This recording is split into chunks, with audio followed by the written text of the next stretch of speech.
A esto se tuvo que enfrentar los trabajadores de Euskadi, pero insisto, teníamos la moral, me parece, muy alta. Y nosotros decíamos, vamos a resistir un día más que la Continental. ¿Cuánto iba a resistir la Continental? No lo sabíamos, pero fueron pasando los días, los meses y los años. Y, insisto, nos enfrentábamos también al gobierno.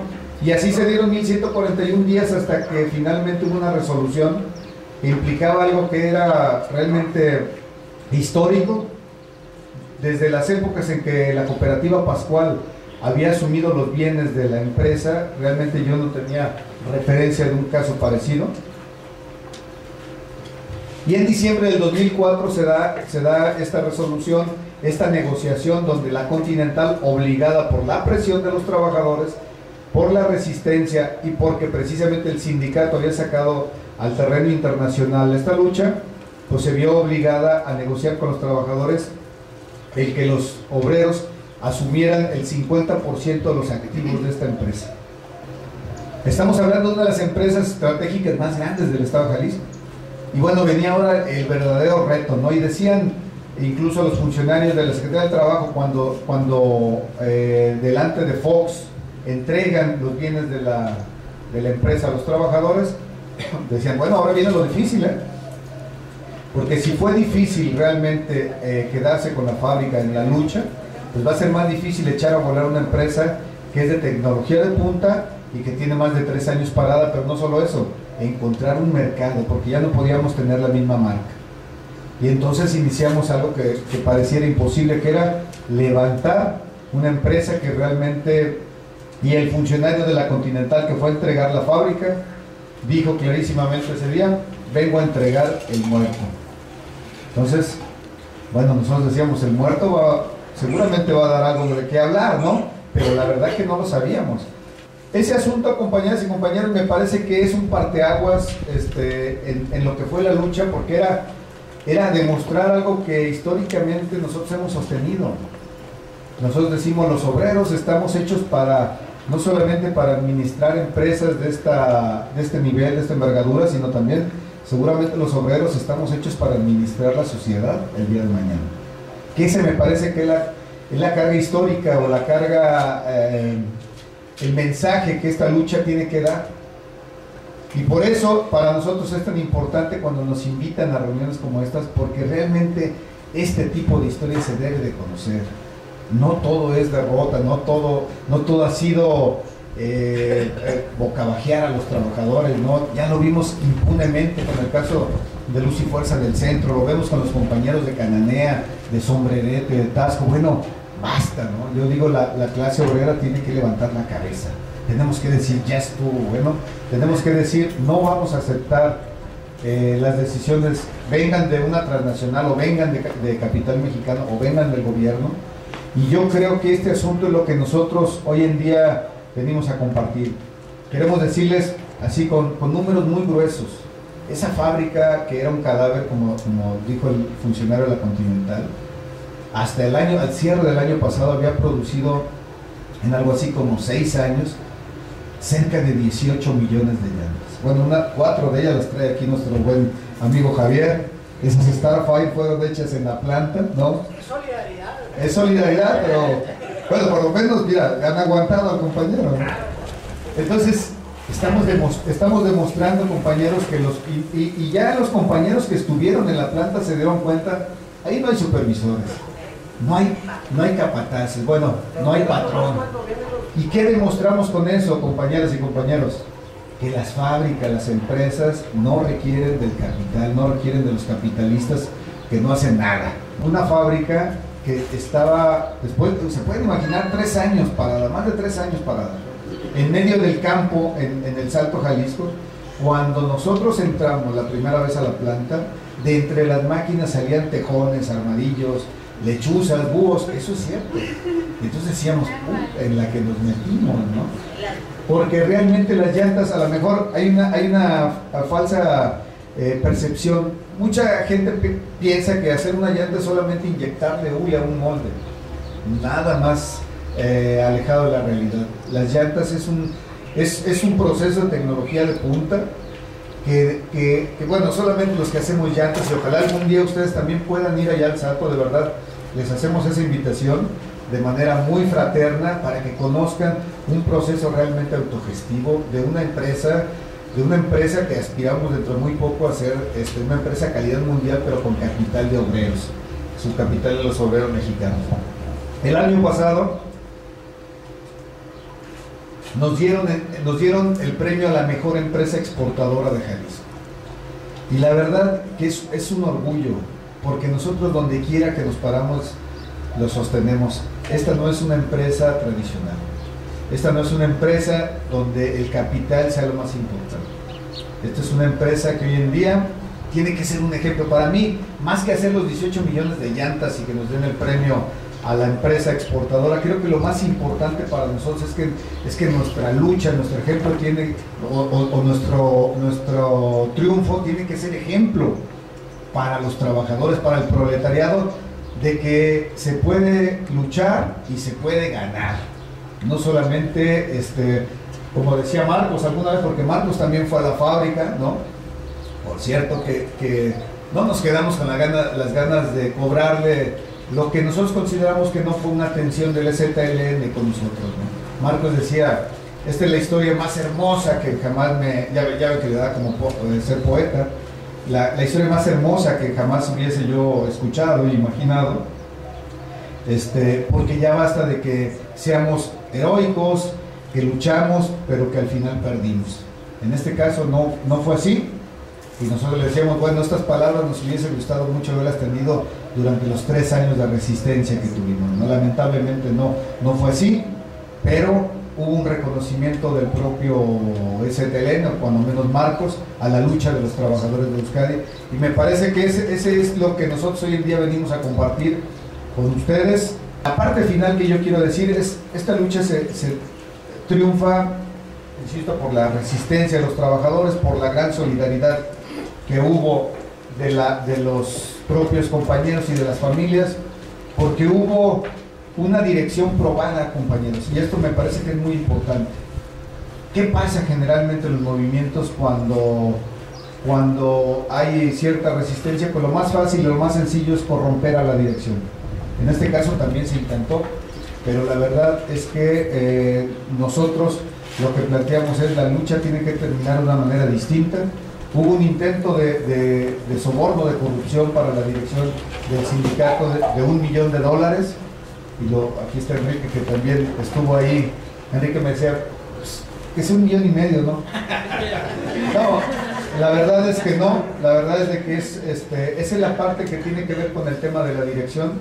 Y bueno, insisto, nosotros no solamente nos quedamos en la cuestión de la dirección sindical, sino que yo soy militante del Partido Obrero Socialista, y creo que el partido jugó un papel fundamental también en esta lucha y en el triunfo. Entonces, ¿por qué? Porque obviamente puso los contactos a nivel internacional, pero además puso una dirección política que fue la correcta. Y me parece que esa es la parte que también tendríamos que estar discutiendo acá. ¿Qué pasa con los movimientos? ¿Vamos a llegar solamente a tener los movimientos en el terreno sindical, o damos el salto a tratar de construir la herramienta que el día de mañana haga lo que decía la compañera que inauguró aquí, ¿no?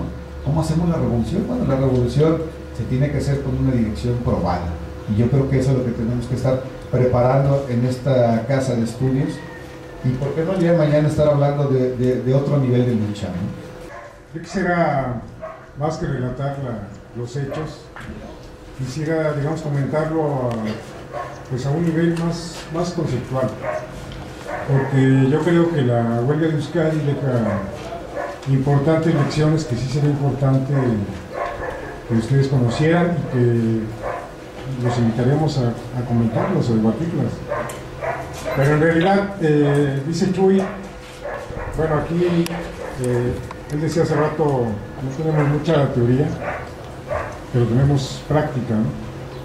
Bueno, como sabemos, el marxismo plantea precisamente la necesidad de la praxis, la combinación de la teoría y la práctica. Pero yo creo que la lucha de ustedes deja muchas lecciones también teóricas, o al menos confirman algunos aspectos que yo creo que son principios fundamentales del movimiento obrero y de un planteamiento marxista revolucionario.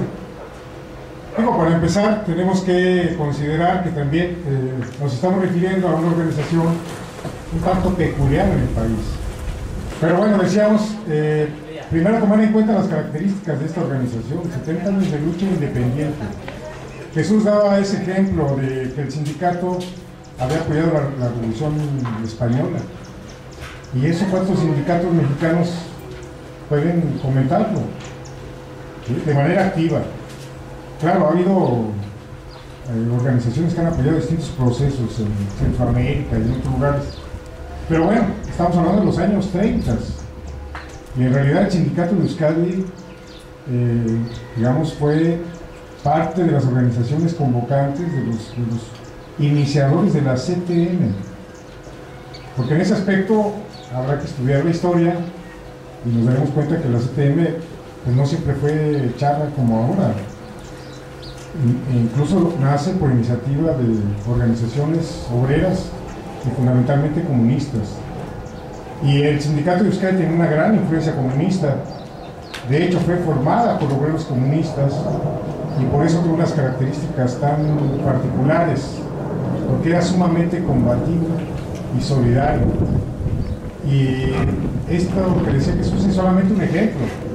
En realidad, los trabajadores de Euskadi tenían la tradición de apoyar cualquier lucha que se daba en su entorno. Por ejemplo, hay otra referencia que no es nuestra, la hizo Elena Poniatowska en su libro de El tren pasa primero, que es la historia de Demetrio Vallejo. Y hay un pasaje donde la sobrina de Vallejo le dice, oye tío, los compas de Euskadi quieren dar una aportación, otra aportación económica. Y Vallejo dice, no, diles que no. Los compañeros de Euskadi son los que se han distinguido en la solidaridad y no podemos abusar de la solidaridad de los compañeros de Euskadi. Es decir, hay muchas referencias históricas y anécdotas de cómo el sindicato apoyaba, no solamente con recursos, sino incluso físicamente, en los enfrentamientos con los golpeadores, con esquiroles en las fábricas de Valle de Nanáhuac. Y esta tradición la heredó, digamos, los compañeros del Salto Jalisco. Es una enorme tradición de lucha, muy importante, que hay que rescatar. Nosotros decíamos por eso, decíamos con Jesús, el sindicato de Euskadi era una joya.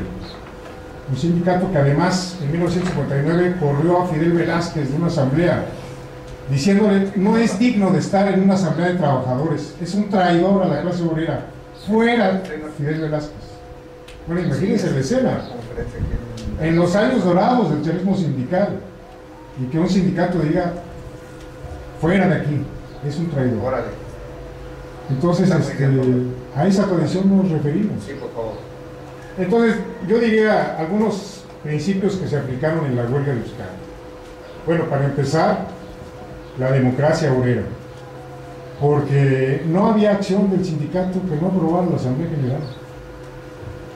Todos los planteamientos pasaron por la Asamblea General y eran debatidos y discutidos por la base del sindicato.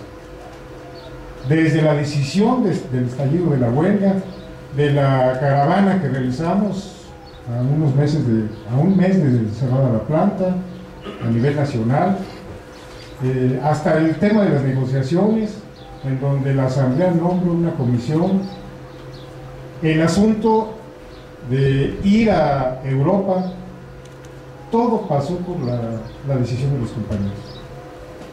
Y además, pesaba la decisión de los compañeros, no era un asunto formal.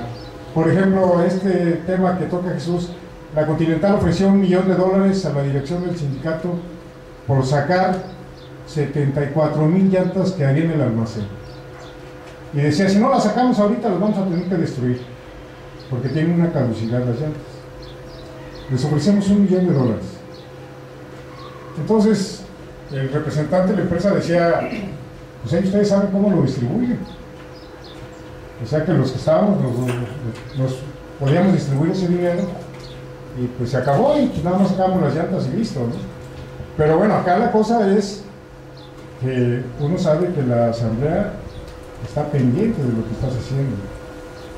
Y nosotros decidimos llevar el tema a la Asamblea General y dijimos, bueno, si la gente está dispuesta a entregar las llantas, el dinero se puede repartir por la resistencia, que no sería malo. La gente dijo, no sacan ni un clavo y que se queden con su $1.000.000. Entonces ahí pesa la decisión. Y bueno, por supuesto que la dirección del sindicato aceptó la determinación de los compañeros. Y nosotros llevamos muchas propuestas a la Asamblea General que fueron rechazadas. Es decir, la Asamblea del Sindicato de Euskadi realmente es una asamblea que debate, que lucha, que pelea, que cuestiona. Y eso es muy importante en la vida de los sindicatos. Ahí no hay jefes, bueno, hay dirección, hay dirigentes. Pero además, otro principio que se aplica es el derecho de la revocabilidad. Aquí no hay de que en 6 años no puedes mover al dirigente. No, en cualquier asamblea, si hay un error, si hay una cosa negativa, si se sabe de alguna corruptela de algún dirigente, algún hecho grave que tenga justificación, en ese momento la Asamblea General tiene derecho a destituir a la dirección, a toda la dirección o al secretario general. La Asamblea ahí decide por completo, tiene ese derecho de revocabilidad. Y eso es fundamental, porque los trabajadores saben que ellos tienen el control del sindicato, y eso es lo importante en un verdadero sindicato independiente y democrático. Hubo una dirección en el sindicato que duró 2 meses, y abajo, porque firmaron un convenio con la empresa que la gente repudió, y van para abajo. Bueno, entonces, sí, también, sí, me recuerda Jesús, nosotros intentando evitar el choque de trenes, como veíamos que se acercaba, informamos plenamente de la problemática que planteó la Continental para el cierre. Y la Continental dijo, o aceptan el acuerdo tal como está, o cerramos la planta. Y llevamos el planteamiento a la Asamblea. Y la Asamblea dijo que cierren la fábrica, no vamos a aceptar. Entonces fue un proceso totalmente inconsciente. Es decir, cuando cierran la planta, bueno, la empresa cumplió su amenaza, pero los trabajadores cumplieron también con su determinación de decir, bueno, si nos cierran la fábrica, lo que vamos a hacer es vamos a luchar. Entonces, bueno, ahí entra otro aspecto que es muy importante, y es el tema de la dirección. Que efectivamente los compañeros eligen a Chuy, que se había convertido en la figura del sindicato, porque él había sido despedido por haberse opuesto al plan de la Continental, y la empresa comete un error. A mí, cuando me lo platicó Jesús, me llama por teléfono y me dice, me van a reinstalar pocos meses antes de las elecciones en el sindicato. Y yo dije, no puede ser, no lo puedo creer. No, sí, me van a reinstalar. Y bueno, se va a allanar la empresa, me van a meter a trabajar. Y bueno, hay que ponernos listos, porque seguramente esto trae trampa detrás. O sea, es una cosa positiva. En realidad querían destruir al grupo de despedidos que estaban dando mucha guerra desde fuera, donde Jesús era evidentemente el motor de ese grupo de despedidos.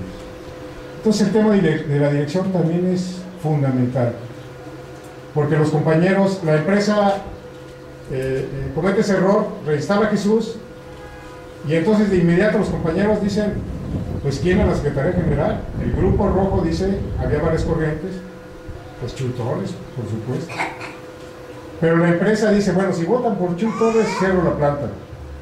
Y la gente de manera natural dijo, entonces hay que votar por Chuy Torres, ¿no? Sí, para pegarle la jeta a la empresa. O sea, si la empresa dice que no le gusta Chuy Torres, entonces votemos por él. Es decir, ahí la tradición pesa mucho, y la gente dice, aquí se trata de pelear, y aquí tenemos que poner a los que mejor peleen. Y va Chuy Torres al frente del sindicato. y creo que los compas tuvieron una decisión correcta.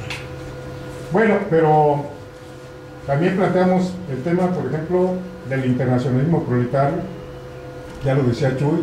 Él mencionaba las organizaciones de derechos humanos en Alemania y en Europa, pero en realidad yo quiero comentarles que desde el inicio de la huelga apelamos a la solidaridad de organizaciones socialistas, incluso de Alemania.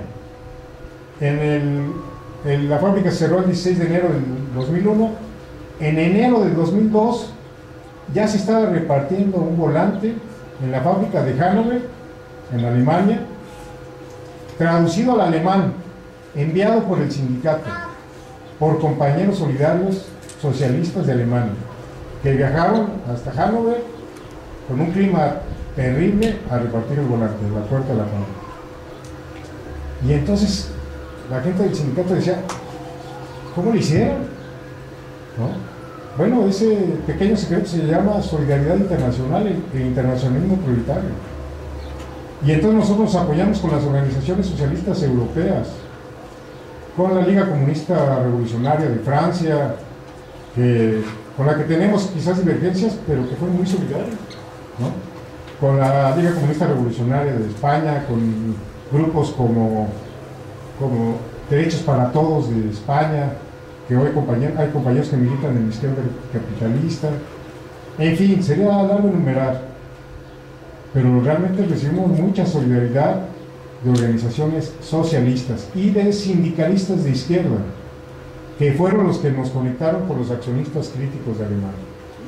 Fue una experiencia interesantísima, que hasta hoy mantenemos una relación muy estrecha con compañeros de izquierda alemanes. Bueno, pero además planteamos, por ejemplo, la unidad con otros sectores en lucha, porque cuando hicimos la caravana visitamos distintas fábricas, era dirigida fundamentalmente a fábricas, pero no únicamente. Visitamos la Nissan de Aguascalientes, General Type de San Luis Potosí, que todavía estaba charificado el sindicato, Volkswagen de México, aunque los compas de la ONT no nos dejaron llegar a la fábrica, nos pidieron de favor que no llegáramos porque les preocupaba, ¿no? Y sobre todo la empresa decía, pues van a venir aquí a contaminar a mis trabajadores, ¿no? Y bueno, pues ni modo, no pudimos llegar a Volkswagen, pero fuimos a Ciudad Sagún, a Dina, que estaban con un broncón ahí encima, National Castings, otras organizaciones. Hicimos un acto magnífico en Ciudad Sagún, pero también llegamos a San Salvador Atenco y apoyamos la lucha de los compañeros, y de ahí nació una enorme amistad con los compañeros de Atenco. La cooperativa, por ejemplo, apoyó a los compas de Atenco durante la lucha por la liberación de los presos de Nacho, de Felipe y de muchos compañeros. Durante todo ese tiempo la cooperativa apoyó económica y políticamente la lucha de Atenco, y siguen siendo entrañables amigos, ¿sí? Entonces planteamos la unidad con otros sectores en lucha, y no solo obreros, ¿no? Y esto fue muy positivo. Y también, pues evidentemente, la movilización, que buscamos incesantemente cómo incentivar la participación de los compañeros. Y otro elemento muy importante, el tener una política hacia las compañeras, hacia las esposas de los compañeros, que también formaban parte del movimiento. Y eso me parece que fue una cosa importantísima, porque se formó un comité de esposas y de familiares, de hijos, de hijas, que ellos también participaron del movimiento. Y ustedes lo platican con ellos y están orgullosos de haber participado. Digo, los hijos tuvieron que dejar la escuela, irse a chambear para apoyar a los papás, las señoras a chambear como pudieran. El asunto era ganar a la empresa, y por supuesto que tienen un papel fundamental las compañeras, ¿no? Muy importante, ¿no? Y además otra cosa muy positiva, que ahora ya se les ponen al brinco a los compañeros, y eso es muy importante. Y si no, que nos platique Chuy, ¿no? Bueno, entonces ese es otro punto que nos parece muy importante. Y bueno, también la cuestión de la independencia. Y yo les quiero decir una cosa, que comentábamos en el caso del SME y en el caso de Cananea, y digo, como camaradas y compañeros que somos, una crítica fraternal, pero el sindicato de Euskadi tenía un principio importantísimo. Ninguna institución, ninguna confianza en las instituciones burguesas. Ninguna confianza. Y eso representa la independencia de clase. Lo digo porque comentábamos el tema a los compas del SME, no sé si supieron, pero les dieron un amparo, un tribunal, y les daban la razón. Sacaban todo, salarios caídos, tenían que reinstalarlos en su fuente de trabajo, prestaciones, el reconocimiento de su sindicato, todo. Y entonces la determinación la toma la Suprema Corte de Justicia. Y los compas del SME organizan un acto, el secretario del Exterior le lleva flores a los magistrados. ¿Sí? Y los compas del SME decían, la Suprema Corte va a fallar a favor nuestro, porque es una institución al servicio del pueblo. Y nosotros decíamos, no, compañeros. Bueno, cuando le hicieron el amparo me preguntaban muchos compas del SME, ¿cómo la ves? Y yo, no, pues muy bien, nada más que yo quiero ver la resolución final, porque ahora falta lo que diga la Junta, lo que diga el gobierno. Entonces, hasta no ver, no creer. Y yo, la verdad, no le tengo confianza al gobierno, y menos a la Suprema Corte. Cuando la Suprema Corte dice abajo ese amparo, los jueces del tribunal se equivocaron. ¿Sí? Quedó plenamente demostrado que es una institución al servicio del capital. Eso es lo que es la Suprema Corte. Y hace rato comentábamos que cuando iba a salir la resolución de la huelga de Euskadi, nosotros dijimos, van a tomar la resolución, ¿qué vamos a hacer? Dijimos, hay que prepararnos para lo peor. ¿Sí? Entonces puede ser que nos revienten la huelga con esa resolución. Y entonces hicimos una pequeña estrategia, y Jesús anunció ahí en los medios de Jalisco, si agreden a la huelga de Euskadi con esa resolución, vamos a tomar el aeropuerto de Guadalajara. Y se abrió un estado de emergencia en Jalisco, y mandaron un operativo especial para cuidar el aeropuerto. En realidad no íbamos hacia el aeropuerto, lo hicimos para desviar la atención de la policía y del gobierno. El plan era meternos a la fábrica. Y decíamos, si atentan contra el derecho de huelga, nos metemos a la fábrica y que nos saquen. Y ahí no la vamos a rifar. Es decir, vamos hasta las últimas. Afortunadamente el gobierno dijo, no, la huelga es legal, ¿no? Entonces Chuy decía, vamos a tomar en el aeropuerto. Decía, hubo una confusión.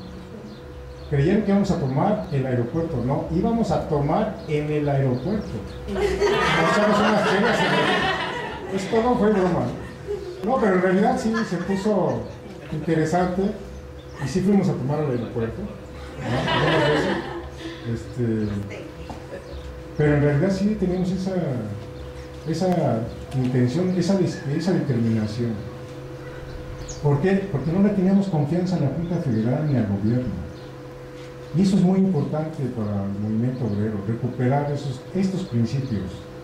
Y no son principios alejados de estos libros del marxismo. Son principios básicos del movimiento obrero y del movimiento revolucionario. Otro principio que hay en la cooperativa es que Chuy es el presidente, pero no gana más que el resto de sus compañeros.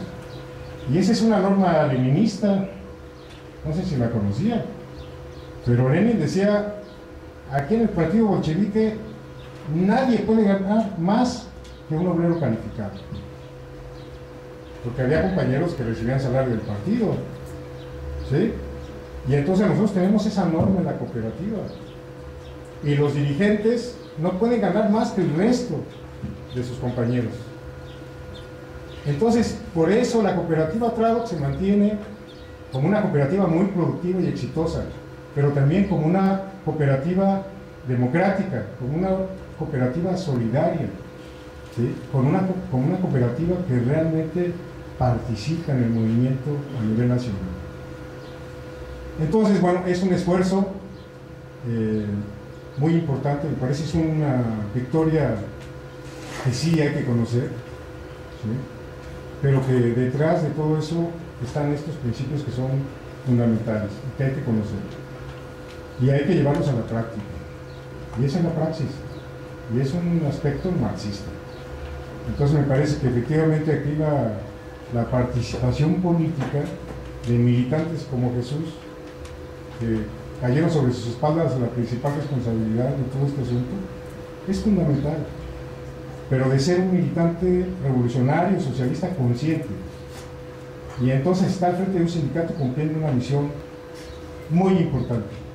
Yo creo que ese tipo de dirigentes son los que necesitamos formar, ¿sí? Y esos compañeros se forman como lo están haciendo ustedes, aquí, haciendo este esfuerzo, estudiando y participando. Y se requiere de un instrumento político. Nosotros estamos formando el pozo, pero evidentemente somos parte de un proceso nacional. Ustedes son un esfuerzo más, y la verdad que los felicitamos y muchas gracias por su atención.